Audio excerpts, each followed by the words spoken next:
Baik para teman-teman Desa Fokus, teman-teman perangkat desa, saudara-saudara sekalian.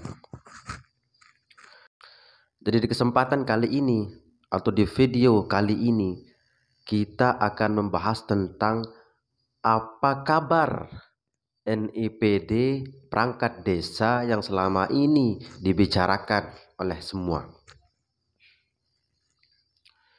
Baik. Jadi, pengakuan pemerintah pusat terhadap dua jenis kepegawaian beberapa waktu yang lalu itu sempat menimbulkan keresahan pada perangkat desa. Kenapa menimbulkan keresahan? Bagaimana tidak?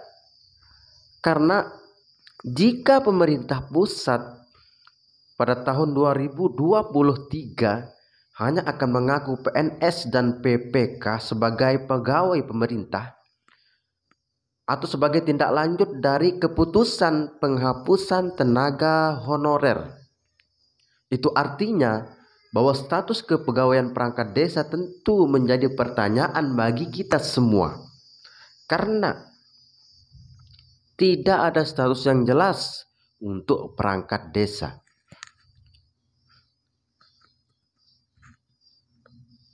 Oke. Sedangkan perangkat desa itu bekerja sebagai pelaksana tugas pemerintahan di tingkat desa. Tentu berhak khawatir karena dalam sistem kepegawaian tidak masuk di PNS dan tidak masuk juga di P3K. Yang menjadi kekhawatiran apabila pemerintah tidak mengakui perangkat desa ini sebagai pegawai pemerintah.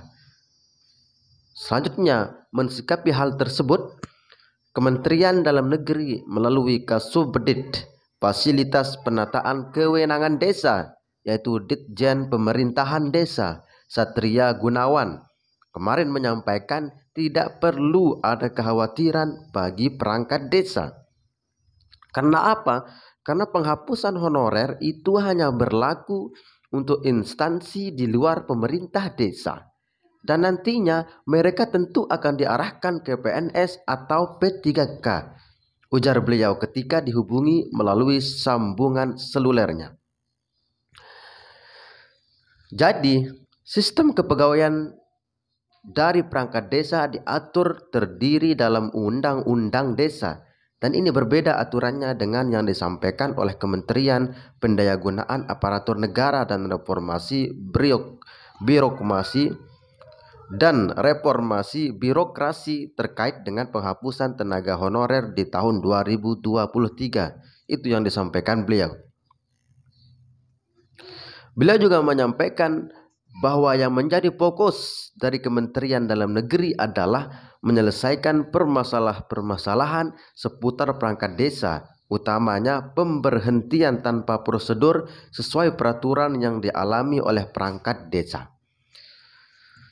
Salah satunya dengan menerbitkan nomor induk aparatur pemerintah desa atau yang disingkat dengan NIAPD.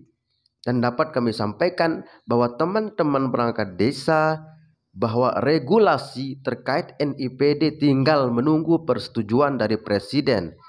Tunggu saja momennya untuk segera diterbitkan, papar Satria Gunawan. Nah, ditambah juga bahwa sekarang ini untuk penerbitan peraturan menteri pada prosesnya harus dengan persetujuan Presiden. Oleh karena itu, proses penerbitan regulasi NIAPD memakan waktu yang sedikit lebih lama daripada proses-proses terbitnya peraturan dari kementerian sebelumnya. Kemudian, Ditjen Kemendagri tidak melarang pemerintah daerah untuk menerbitkan NIAPD terlebih dahulu, dengan catatan jika nanti regulasi dari pusat terbit dalam menyesuaikan, ujar beliau menutup perbincangan. Baik Bapak Ibu Saudara sekalian, itu dia tadi sedikit penjelasan tentang nasib perangkat desa dan NIPD perangkat desa. Jadi sebelum kita tutup. Mohon teman-teman sekalian yang baru bergabung di channel ini untuk segera like, share, and subscribe dulu, karena ini sangat menggugah hati kami untuk tetap mengupload video tentang desa. Terima kasih, selamat beristirahat.